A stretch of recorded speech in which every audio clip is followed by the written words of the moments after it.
بسم اللہ الرحمن الرحیم۔ السلام علیکم، آپ دیکھ رہے ہیں الف نیوز اور میں ہوں آپ کے ساتھ ماجد علی۔ شامل کرتے ہیں پاکستان اور دنیا بھر سے بریکنگ نیوز ہیڈ لائنز۔ اسرائیل نے لبنان پر زمینی حملہ کر دیا۔ اسرائیلی میڈیا کے مطابق جنوبی لبنان پر اسرائیلی ٹینکوں اور توپ خانے کے حملوں کی اطلاعات ہیں۔ اسرائیلی حکام کا کہنا ہے کہ اسرائیلی فوج جنوبی لبنان کے دیہاتوں میں محدود پیمانے پر ٹارگیٹڈ کارروائیاں کرے گی۔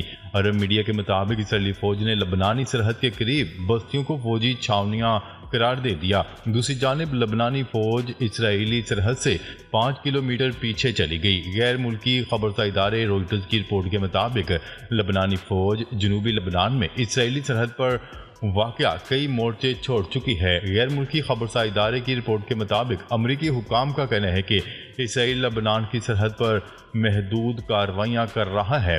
امریکی اسٹیٹ ڈپارٹمنٹ کے ترجمان میتھیو ملر نے صحافیوں سے گفتگو کرتے ہوئے کہا، اسرائیل نے ہمیں بتایا ہے کہ وہ لبنان کی سرحد کے قریب محدود کارروائیوں میں حزب اللہ کے انفراسٹرکچر کو نشانہ بنا رہا ہے۔ خیال رہے کہ اسرائیل کی جانب سے گزشتہ کئی روز سے لبنان پر بدترین فضائی بمباری جاری ہے، جس سے سینکڑوں افراد جاں بحق ہو چکے ہیں۔ اسرائیلی فضائی حملوں کے نتیجے میں حزب اللہ کے سربراہ حسن نصر اللہ سمیت اعلیٰ قیادت بھی شہید ہو چکی ہے۔ آج حزب اللہ کے عبوری سربراہ نعیم قاسم نے خطاب کرتے ہوئے کہا کہ حسن نصر اللہ کی شہادت کے بعد بھی ہماری کارروائیاں جاری رہیں گی اور ان میں اضافہ ہوگا۔ خبر کے اگلے حصے میں بات کرتے ہیں۔ امریکہ کا کہنا ہے کہ اسرائیل کے حق کے دفاع کی حمایت کرتے ہیں۔ غیر ملکی خبرساں ادارے کی رپورٹ کے مطابق امریکی محکمہ خارجہ کے ترجمان کا کہنا ہے کہ اسرائیل نے امریکہ کو لبنان میں محدود زمینی کارروائی کے بارے میں پیشگی اطلاع دی ہے۔ انہوں نے کہا، اسرائیل کے حق کے دفاع کی حمایت کرتے ہیں۔ اسرائیل حزب اللہ کے کئی بنیادی ڈھانچوں کو تباہ کر رہا ہے۔ دوسری جانب ایک امریکی اہلکار نے نام ظاہر نہ کرنے کی شرط پر بتایا کہ اسرائیلی فوجیوں کی پوزیشن سے پتہ چلتا ہے کہ زمینی حملوں میں شدت آ سکتی ہے۔ خبر کے اگلے حصے میں بات کرتے ہیں۔ سلامتی کونسل غزہ اور لبنان میں اسرائیلی حملے رکوائے۔ ترک صدر رجب طیب اردوان۔ ترکیہ کے صدر رجب طیب اردوان نے کہا ہے کہ سلامتی کونسل غزہ اور لبنان میں فوری حملے رکوائے۔ ترک حکومت کے کابینہ اجلاس میں شرکت کے بعد ایک گفتگو میں انہوں نے کہا کہ اگر سلامتی کونسل اسرائیل کو روکنے میں کامیاب نہیں ہوتی تو جنرل اسمبلی کو طاقت کے استعمال کی سفارش کرنی چاہیے۔ ترکیہ کے صدر رجب طیب اردوان کا کہنا تھا کہ جنرل اسمبلی اسرائیل کے خلاف اسی طرح کارروائی کرے جس طرح 1950 میں کی گئی تھی۔ انہوں نے کہا کہ افسوس ہے مسلم ممالک ابھی بھی اسرائیل کے خلاف مؤثر موقف نہیں اپنا سکے۔ جنگ بندی کا دباؤ ڈالنے کے لیے اسرائیل کے خلاف سیاسی، اقتصادی اور سفارتی اقدامات کیے جائیں۔ خطے میں امن کے لیے بین الاقوامی برادری اور مسلم امہ سے متحرک ہونے کا مطالبہ کرتے ہوئے ترکیہ کے صدر رجب طیب اردوان نے کہا کہ اگر اسرائیل کو نہ روکا گیا تو دوسرے مسلم ممالک بھی نشانہ بن سکتے ہیں۔ خبر کے اگلے حصے میں بات کرتے ہیں۔ اسرائیلی کابینہ کا حزب اللہ کے خلاف جنگ کے لیے نئے مرحلے کی منظوری۔ اسرائیلی کابینہ نے حزب اللہ کے خلاف جنگ کے نئے مرحلے کی منظوری دے دی ہے۔ غیر ملکی خبرساں ادارے کی رپورٹ کے مطابق لبنان پر اسرائیل کے زمینی حملے کا خطرہ ہے۔ اسرائیلی فوج نے جنوبی بیروت کے 3 علاقوں کے رہائشیوں کو انخلا کا کہہ دیا ہے۔ حزب اللہ اسرائیل تنازع کے بعد 10 لاکھ سے زیادہ لبنانی بے گھر ہو چکے ہیں۔ اسرائیل نے لبنانی سرحد کے قریب آبادی کی نقل و حرکت بھی محدود کر دی۔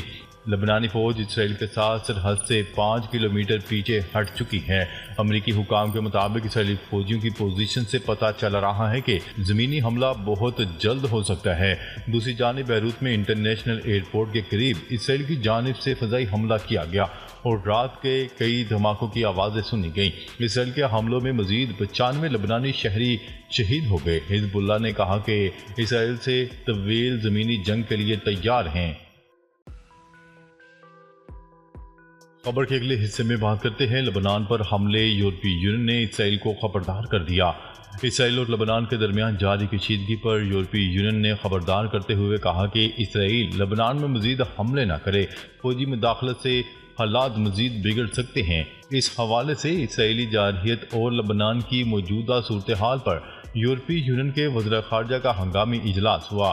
غیر ملکی خبرساں ادارے کی رپورٹ کے مطابق اجلاس کے بعد یورپی یونین کی خارجہ پالیسی کے سربراہ جوزف بوریل کا کہنا تھا کہ اسرائیل لبنان میں مزید حملے نہ کرے، اسرائیل کو لبنان میں مزید مداخلت سے گریز کرنا چاہیے۔ انہوں نے کہا لبنان میں فوجی مداخلت صورتحال کو مزید بگاڑ دے گی اور خطہ تباہی کی طرف جائے گا۔ اسرائیل اور لبنان دونوں کی خود مختاری کو یقینی بنانا ضروری ہے، فوجی مداخلت سے حالات مزید بگڑ سکتے ہیں، اسے روکنا ہوگا۔ ان کا مزید کہنا تھا کہ ہم خطے میں تنازع کے مزید پھیلاؤ کے خطرے سے بہت زیادہ فکر مند ہیں اور ہم فریقین سے اپیل کرتے ہیں کہ وہ کشیدگی کو کم کرنے کی غرض سے تحمل کا مظاہرہ کریں۔ گزشتہ اتوار کی شب اسرائیل نے حملہ کر کے پہلی بار لبنانی دارالحکومت بیروت کے مرکزی علاقے کو نشانہ بنایا۔ 7 اکتوبر کے بعد سے پہلی مرتبہ ہوا جس سے عالمی برادری کو خطے میں تنازع کے مزید پھیلاؤ کو روکنے کے لیے متحرک ہونا پڑا۔ اس سے قبل اسرائیل کی جانب سے لبنان میں 7 دن تک مسلسل فضائی حملے کیے گئے، جن میں حزب اللہ کے اعلیٰ رہنما اس کے سربراہ حسن نصر اللہ کو بھی نشانہ بنایا گیا۔ واضح ہے کہ لبنان پر اسرائیل نے زمینی حملوں کا سلسلہ شروع کر دیا۔ جنوبی لبنان پر اسرائیلی ٹینک اور آرٹلری کے حملوں کی اطلاعات موصول ہو رہی ہیں۔ جنوبی لبنان میں گراں اندازی پر لبنانی فوج نے بھی اسرائیل پر جوابی حملے شروع کر دیے۔ خبر کے اگلے حصے میں بات کرتے ہیں بغداد ایئرپورٹ کے نزدیک امریکی بیس پر میزائل حملہ۔ عراق کے دارالحکومت بغداد میں انٹرنیشنل ایئرپورٹ کے نزدیک امریکی بیس پر کاتوشیا میزائل سے حملہ کیا گیا۔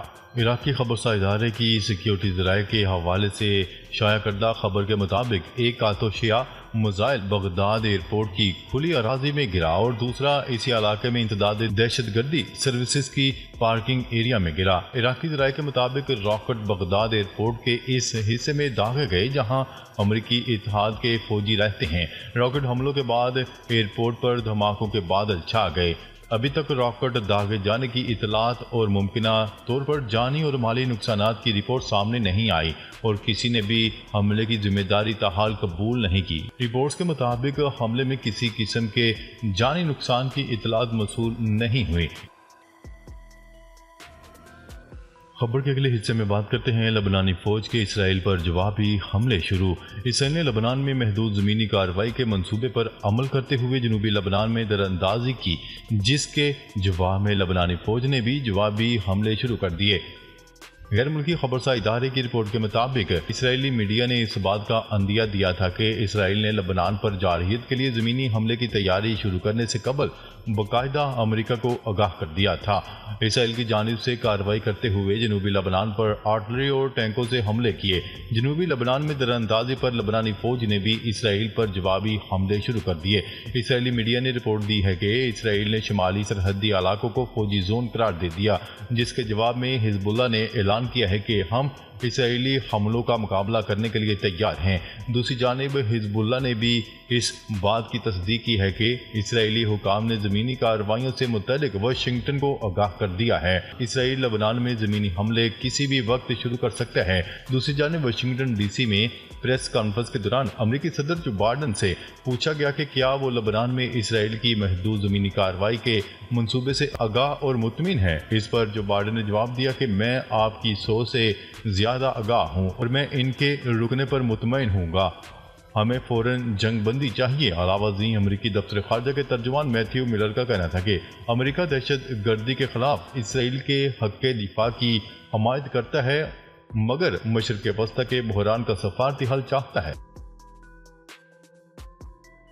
خبر کے اگلے حصے میں بات کرتے ہیں حماس کے ہاتھوں قیدی بنائے گئے صہیونیوں کے اہل خانہ کا نیتن یاہو کے خلاف مظاہرہ۔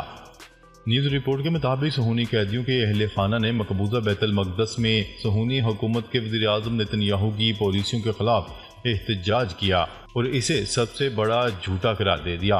صہیونی قیدیوں کے اہل خانہ نے اس اجتماع میں نیتن یاہو کو صہیونی حکومت کا دشمن قرار دیا اور کہا کہ نیتن یاہو غزہ سے قیدیوں کو واپس لانے میں حاصل ہونے والی ناکامی کا داغ نہیں مٹا سکتے۔ صہیونی قیدیوں کے اہل خانہ نے جنگ کے خاتمے اور مذاکرات کی کابینہ کے لیے نیتن یاہو پر دباؤ ڈالے جانے کا بھی واشنگٹن سے مطالبہ کیا۔ ناظرین اب تک کے لیے اتنا ہی، مزید خبریں لے کر بہت جلد آپ کی خدمت میں حاضر ہوں گے، تب تک کے لیے اپنا خیال رکھیے گا، اللہ نگہبان۔